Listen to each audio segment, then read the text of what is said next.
Well, hey there, fellow dreamers. Hope you are dreaming pleasantly. Today, this video is going to cover a specific tutorial in the Dreams Workshop where you can find tutorials, masterclasses, and techniques. And skipping all these ones, we're going to specifically work on the character creation tutorial.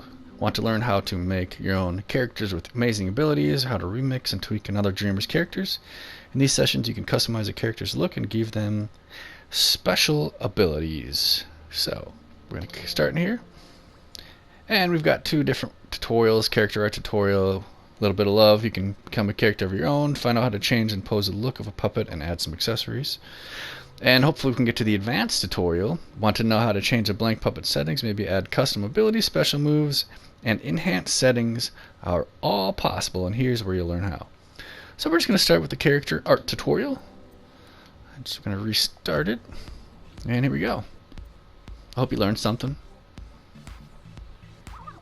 Connie's hosting a talent contest to find the best characters in the Dreamiverse. American Idol. But she's a no-nonsense judge, and none of these candidates are up to scratch. Oh, I kind of liked him. What was wrong with that guy? Of course, Cuthbert's Oh. loose, so let's see if we can come up with something to impress her. She's picky. Head into the dressing room, also known as edit mode, to get started. Okay. In this tutorial, we'll be customizing the appearance of a puppet. So we'll need a blank canvas to start. Go to the assembly menu and open the gadgets menu. Now open the gameplay gear menu. In here, find the blank puppet deluxe. The deluxe version is the perfect starting point for making characters. Select it with X and a blue mannequin will appear on your imp. It has built-in features like jump and possession animations, which the basic version doesn't have. Connie won't be impressed by a basic puppet, so make sure you select the right one. Stamp the deluxe puppet in the scene with R2 or X. Get its feet roughly on the floor, but make sure they aren't intersecting with it. Then press the circle button to unequip the puppet from your imp. If you need to, you can grab and adjust the puppet with R2. In the next step, we'll start exploring the puppet's inner workings. Next tutorial, alright. Cruising along just The nice. puppet might look simple, but it's quite a complex gadget. So let's get to know it a little better. It's made up of many objects that have been grouped together. And just like any other group, it can be scoped into. Hover over the puppet with your imp, press and hold L1, and then press X to scope in. Below the puppet, you will now see its base and its logic microchip. If they're obscured by the floor, you may need to scope out and adjust your puppet's position.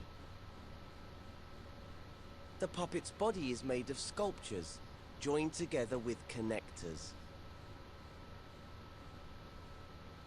When scoped in, we can grab parts of the puppet to change its pose. Before we do that, find the button called Puppet Mirror in the context menu. Select this button with X, and your puppet will stay symmetrical when you pose it. Of course, you don't have to make it symmetrical, but it's a good way to start. You can always add nuance later. When you move a part of the puppet, all the parts connected to it will also move.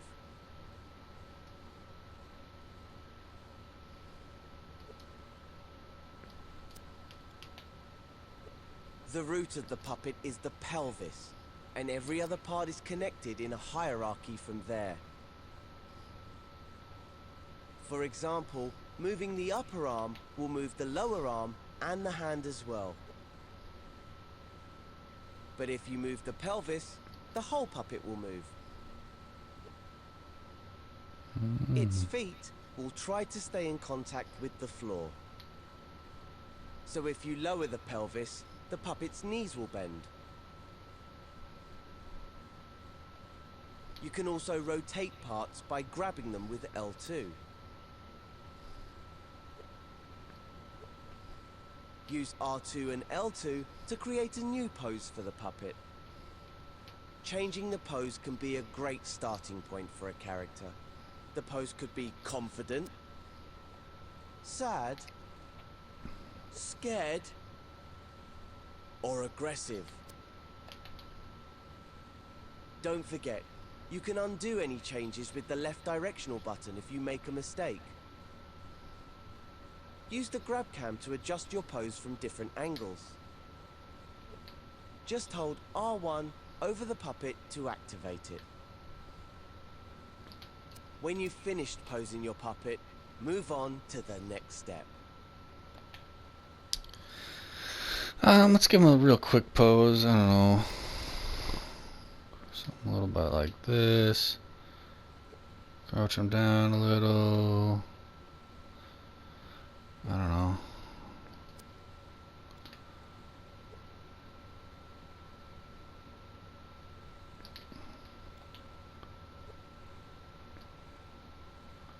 Maybe he's like praying or something. I don't know.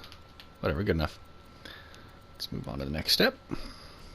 Now we've posed our puppet, we can start adjusting its proportions.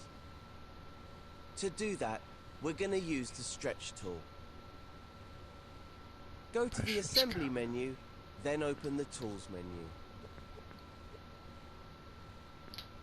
Select the stretch tool. It's the one that looks like a double-ended arrow. Stretch tool? The stretch tool works like the move tool in a lot of ways. But with the stretch tool, you can move parts of the puppet beyond the limits of the connectors. Try grabbing and moving the puppet's head. Notice the way the neck elongates and shortens. Now try it on the hands. This changes the length of the upper and lower arm. Cool. I honestly didn't know Some that. body parts respond differently to the stretch tool. For instance, if you move the upper arms, the shoulders will broaden and the chest will expand. Whoa. You can also scale parts of the puppet using the up and down directional buttons. I'd only recommend doing this to the puppet's extremities though, the head, hands and feet. Puppets are delicate contraptions, and extreme scaling and stretching can make them behave unexpectedly. But if anything does go skew with, just undo it using the left directional button. If you know how to use sculpt mode, you could try scoping into the individual body parts to change their shape. You can find a whole tutorial on sculpting in the art tutorials. Have a play around with stretching and scaling and see what you can create. Try making the puppet more cartoony or turn it into a monster. Test out your puppet in play mode to see it in motion. Sure, let's give him a try.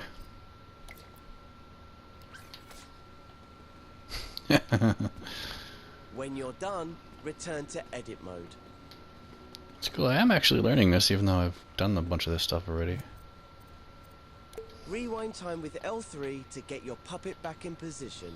I already did it. In the next step, I'll show you how to color and stylize your puppet. Alright. Let's do it. So far, so Another way good. of customizing your puppet's appearance is by changing its color. We can do this by tinting it in coat mode. If you've played my tutorial on coat, style and effects, you'll already know how to do this.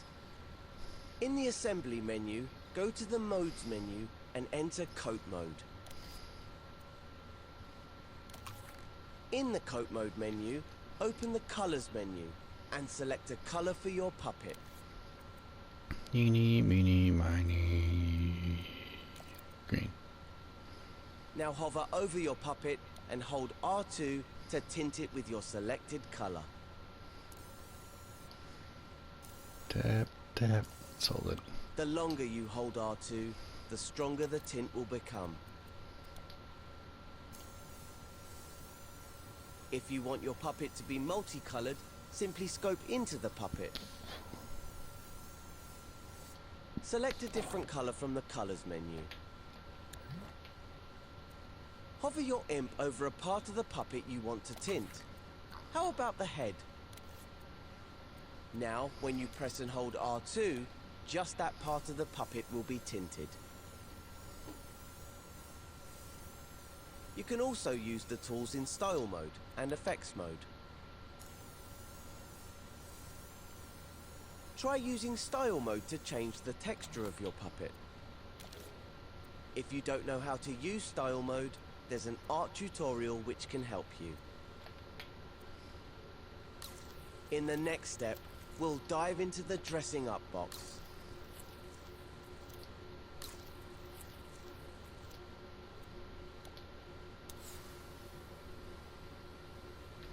Alright, change a little bit of the style, change some colors. Let's keep moving.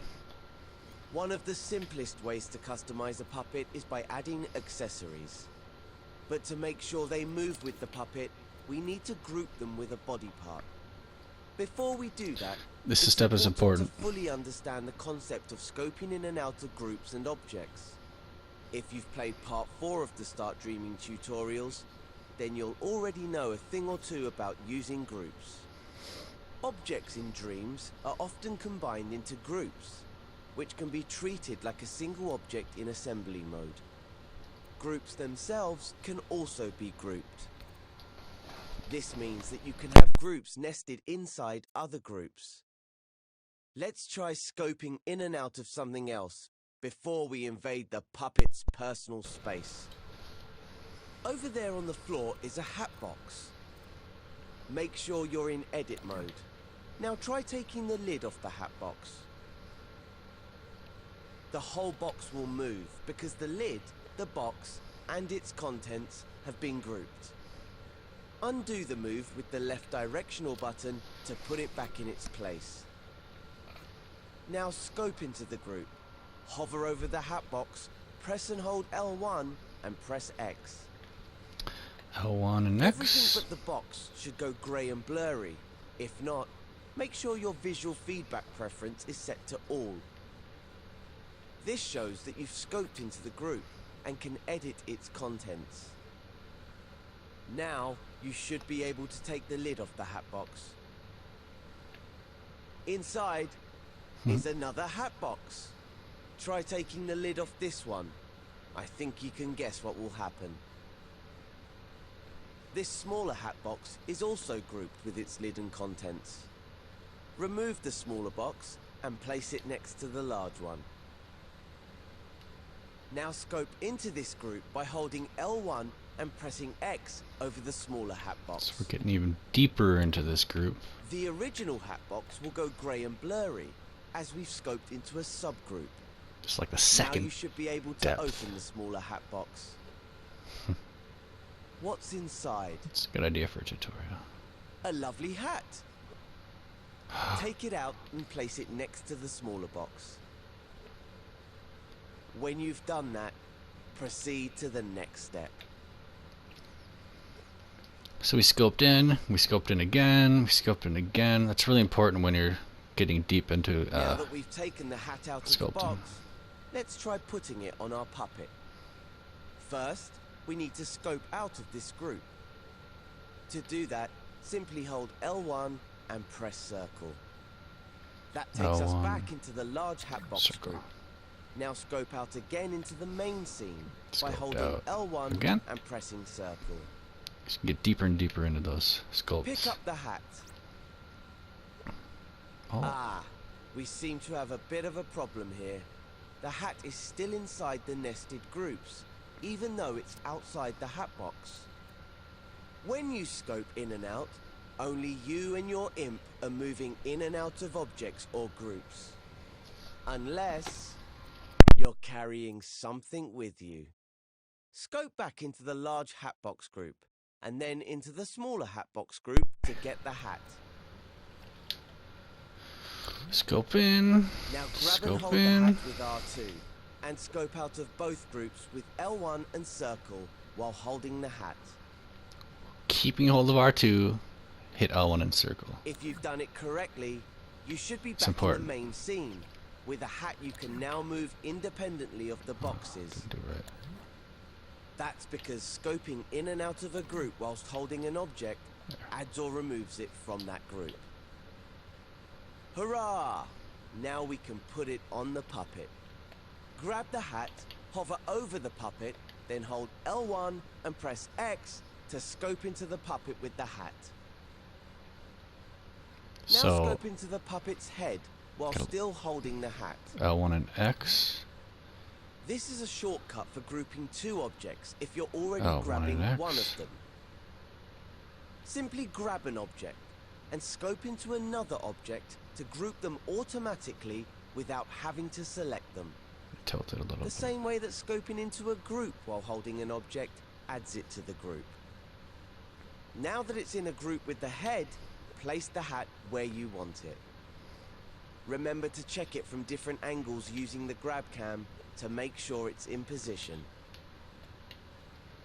Press R2 softly to nudge if you need to make fine adjustments to the position of the hat. Barely hold R2 and you can just move it really gently, as opposed to holding it all the way and it's like this. Before you move on, you should try out the puppet to see it walk around with its new accessory. Sure. Switch to play mode, possess it with R2, and take it for a wander. Nice. When you're ready to continue, go back to edit mode.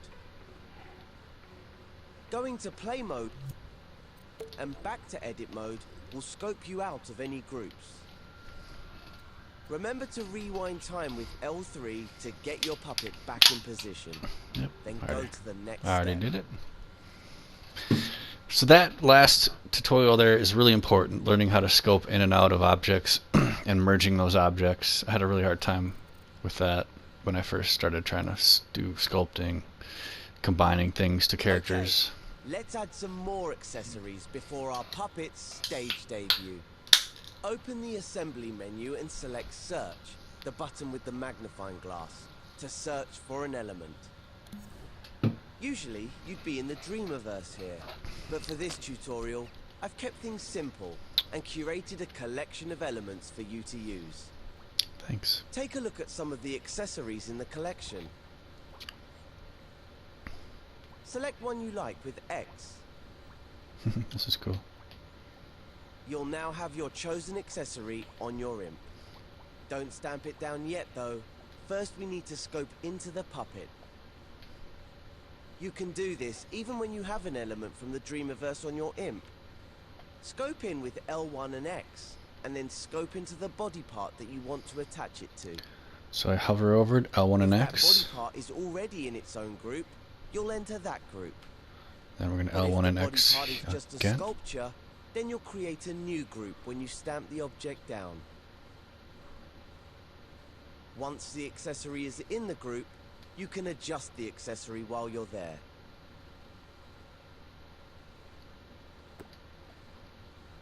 Try adding some more accessories from the collection.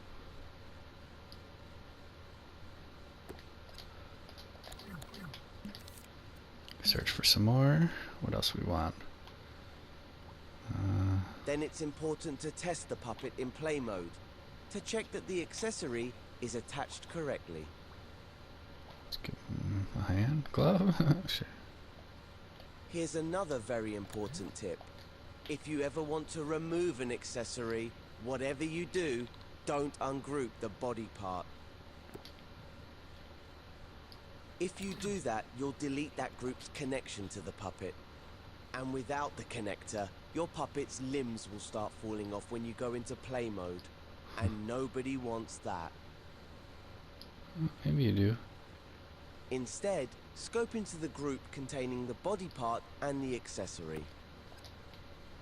Then either delete the accessory or grab it and scope out. If there's only one object left in the group, it'll automatically ungroup, and the connector will remain safely connected to the remaining object. Play around with the things you've learned in this tutorial and have fun making a character. When you're happy, select the star podium from the tutorial collection and stamp it down in the outline that we've put in the scene for you. That was kind of a quick... Then head back into play mode, jump onto the podium, and see what... Wait, we're gonna skip back 20 seconds here. I missed that part. When you're happy, select the star podium from the tutorial collection. Let's go to search. Stamp it down in the outline that we've put in the scene for you. Putting it over Then here. head back into play mode, jump onto the podium, and see what Connie thinks of your creation. Put that over there. Let's go to play mode.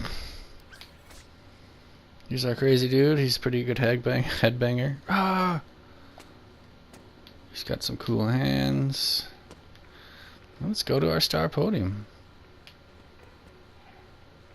What do you think, Connie? Am I sexy enough for you? This is a great tutorial. I really like this one. Hey, we got the golden buzzer.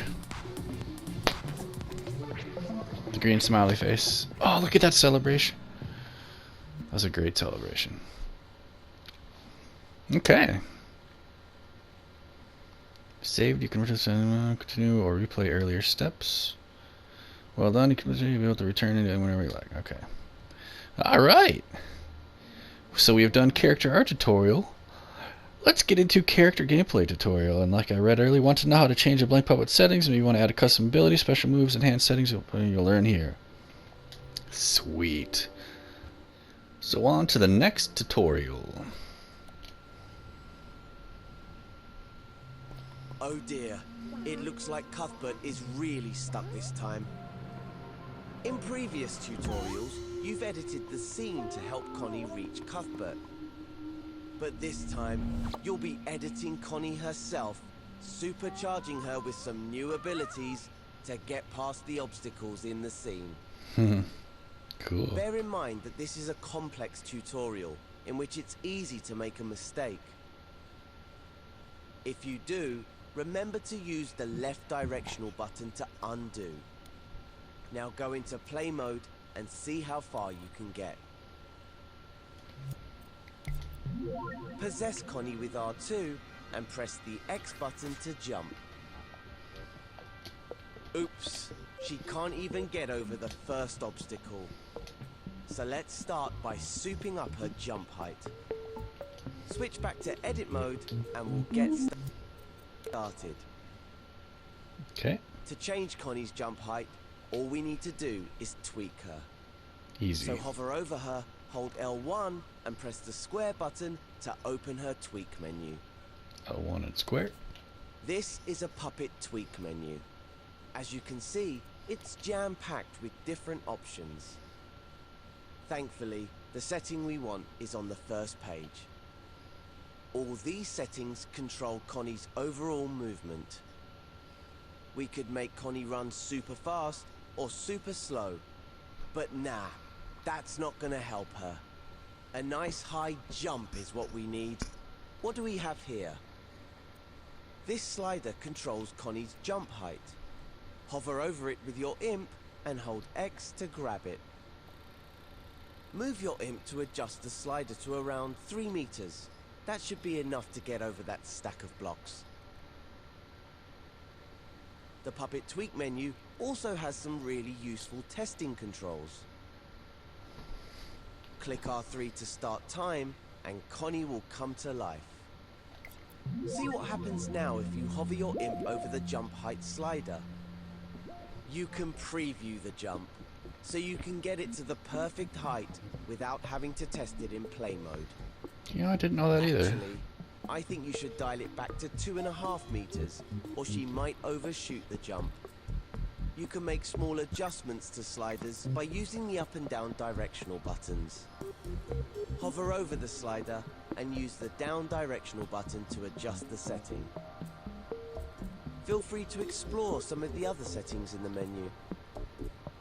If you're not sure what a button or slider does, just hover over it for a few seconds and a more info tip will pop up to explain.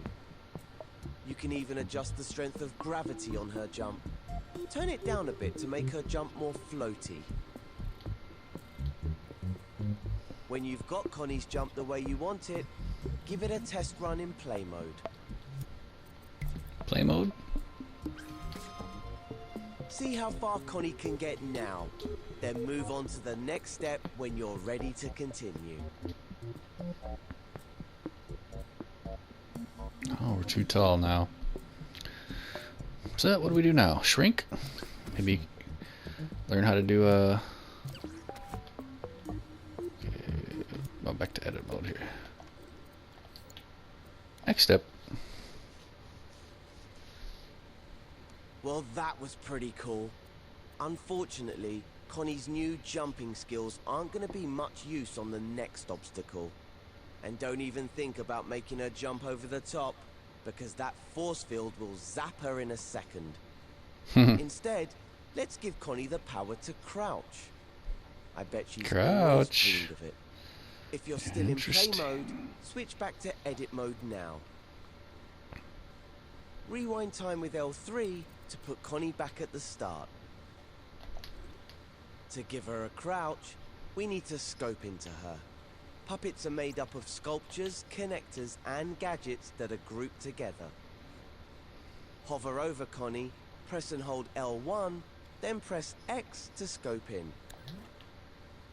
When you've scoped into a puppet, you can see its inner workings.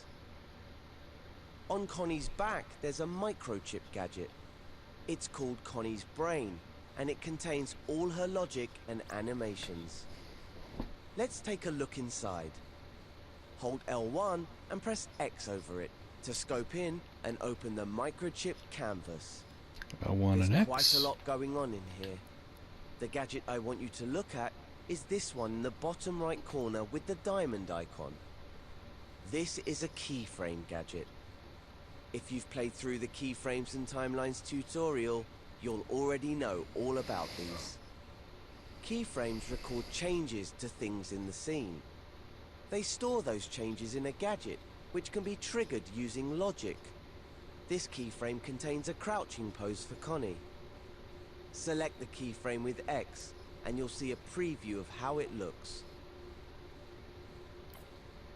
Those dashed lines over Connie show that she's being changed by the keyframe. Press circle to deselect the keyframe, and she goes back to normal. To be able to activate the crouch keyframe, we need to connect it to Connie's controller sensor. Then you'll be able to make her crouch with a controller button. In the next step, I'll show you how to do exactly that. So we're probably going to assign a button to the keyframe. But let's see. To activate the crouch, we're going to connect it to Connie's controller sensor. If you've closed her microchip, scope back into her and then scope into the microchip to open it up again. The controller sensor is the large gadget on Connie's microchip. It has a controller icon on it. Open up its tweak menu with L1 and square. L1, now you have a microchip square. And a tweak menu open, you may need to arrange them on the screen. Damn. Make sure that the controller sensor and its tweak menu stay to the left. This is because they generate signals, and signals flow through gadgets from left to right in Dreams. Makes sense. You can also save the 3D space position of tweak menus and microchips, or pin them to the screen, using the buttons that appear at the top when hovering over the canvas. This will help you keep them tidy while you're editing logic, which is very important as it's easy to make mistakes. Now, let's take a closer look at that controller sensor. Ah, look, controller buttons. Just what we need. All playable characters contain a controller sensor gadget like this one. But the gadget can also be used for any situation where you want to detect button presses. To assign our keyframe to a button, we just need to wire it to the controller sensor. We won't use a circle button as that depossesses Connie, and X makes her jump. So how about the square button to crouch? Sure. Make sure you can see the keyframe on the microchip. Move the tweak menu with R2 if you need to. If you hover over the square button in the controller sensor menu, you'll see ports appear on either side of it. They're just like the ports you see on gadgets. Input, Ports on output. the left are inputs, and ports on the right are outputs. I should be making these. Now, you need to be very precise for the next part, as it's easy to make a mistake. Carefully hover your imp over the output port of the square button, and press X to create a wire. Stretch that wire over to the keyframe, and connect it to the power port on the bottom of the gadget with X. If at any time you make a mistake, just undo it using the left directional button. Once your crouch move is all wired up, close the controller sensor tweak menu. Hover over it, hold L1, then press circle to close. L1 and circle. Now try out Connie's new crouch in play mode. See if she can make it under the second obstacle. Look at, if I hit square button now. This is really cool, even though I've played it. Continue, go back to edit mode. Rewind time with L3 and start the next step. Even though I played a ton of Dreams, I'm actually learning stuff here. Oh, look at him over there. Alright, next step. God, I'm so stupid. Let's restart. Let's go to next step. Right, we're on to the final obstacle. There's no way around it, but it looks destructible. Does it? So we're gonna make a slam attack for Connie so that she can smash through it. We'll start by recording a pose for the slam. We can do this using a keyframe. Scope back into Connie and open up her microchip if it isn't already open. It's already open. We'll do it. If you've played my keyframes and timelines tutorial, you'll have a bit of a head start on this next part. Go to the assembly menu and open the animate menu. Select the keyframe with X. You'll now have a keyframe gadget on your imp. Stamp it somewhere in the scene with R2 or X.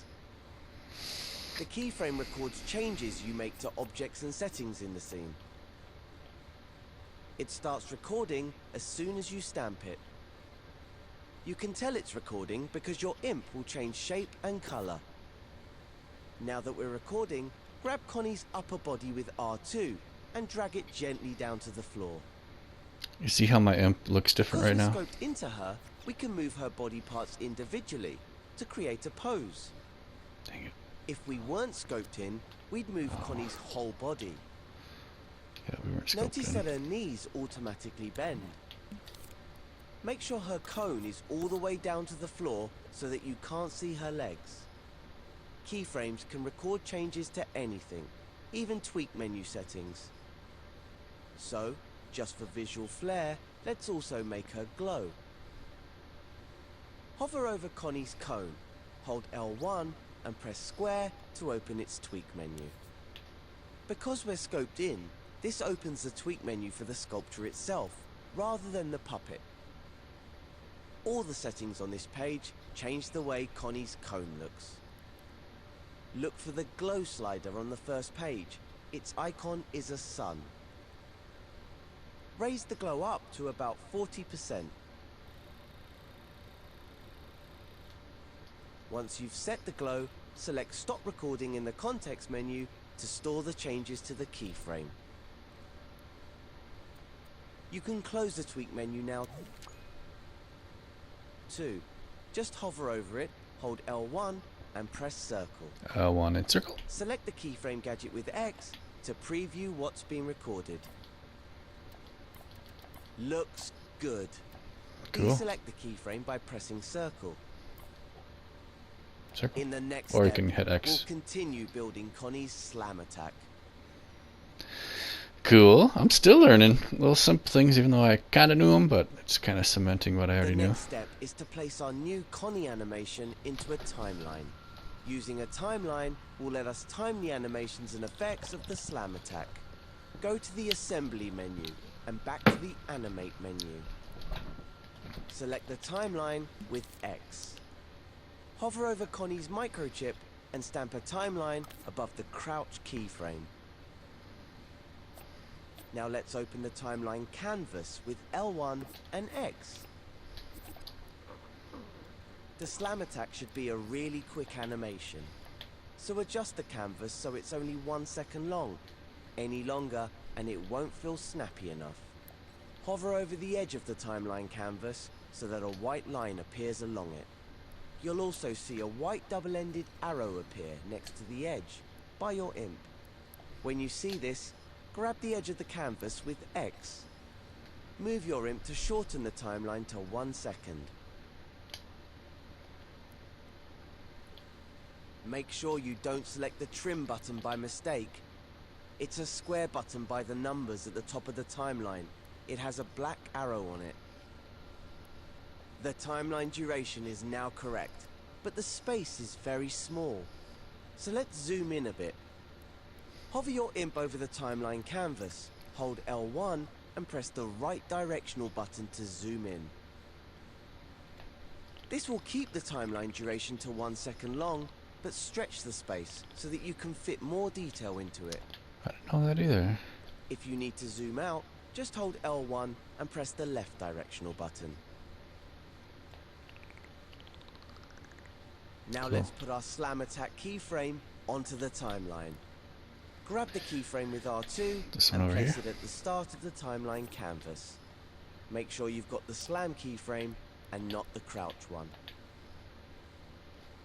Pretty sure we The got the gadget right one. automatically snaps to the surface of the canvas. The keyframe is only a fraction of a second long at the moment, but we need it to fill the length of the timeline. So hover over the keyframe and hold the up directional button to scale it.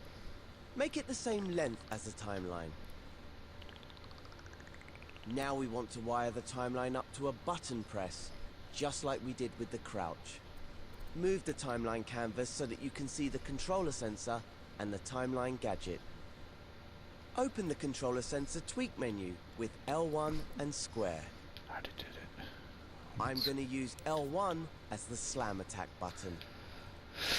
L1 Hover over output. the output port of the L1 button and Click press on the X output. to create a wire. L1 output. Stretch the wire Click. down to the timeline gadget and connect it to the power port on the bottom. Here's the timeline. This thing over here is You the can now timeline. use the L1 button to perform Connie's slam attack.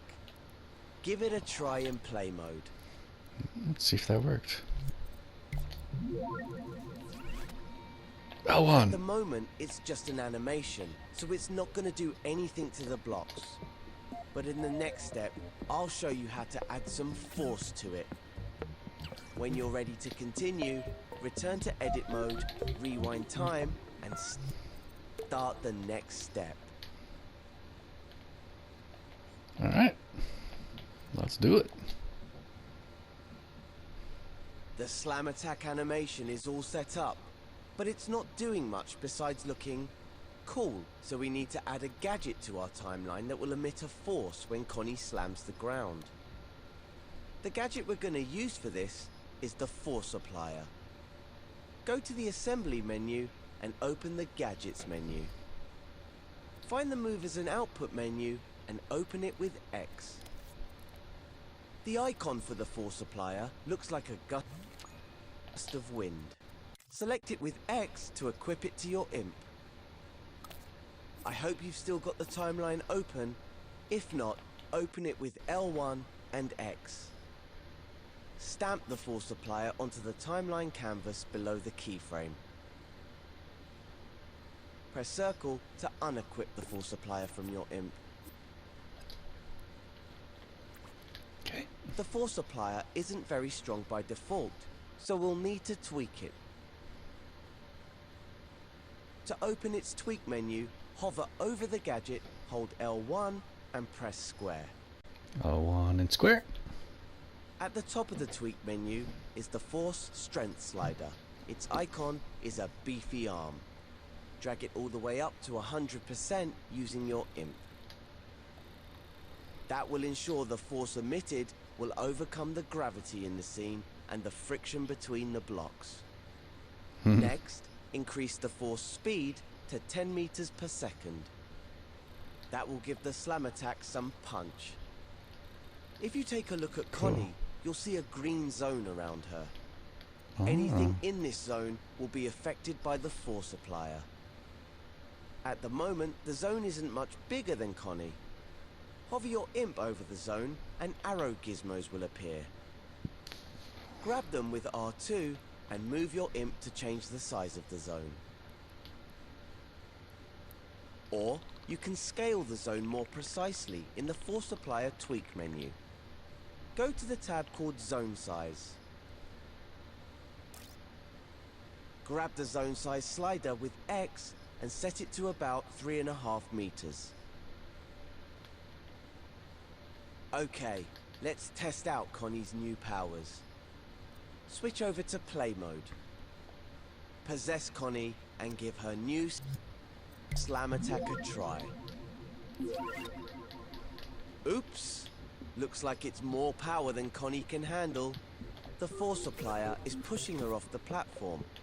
Switch back to edit mode and rewind time. In the final step, I'll show you how to tweak the force applier so that it only affects the objects we want it to. Okay. So right now that force applier pushes Connie as well, so we're gonna go into her settings, I bet, and change it so it doesn't affect her.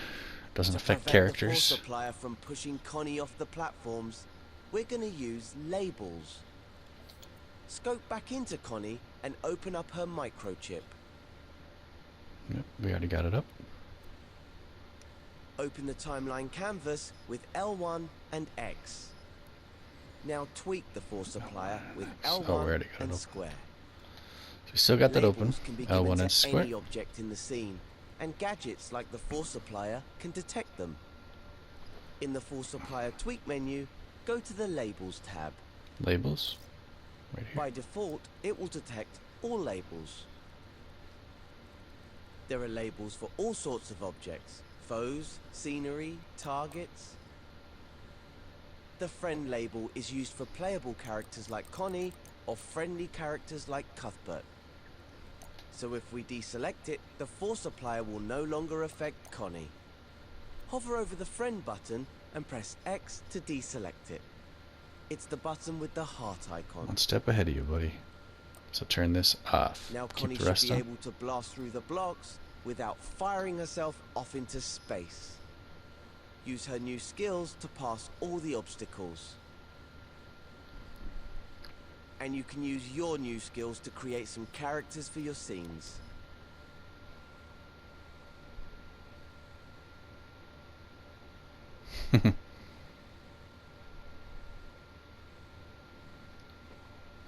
When you've successfully rescued Cuthbert, go through the door to finish this tutorial. Let's see if it worked. So we made her jump higher. Gave her the ability to crouch. And with L1 we do our little force move. And you could add like sound effects to that and like visual effects too. We got you, buddy.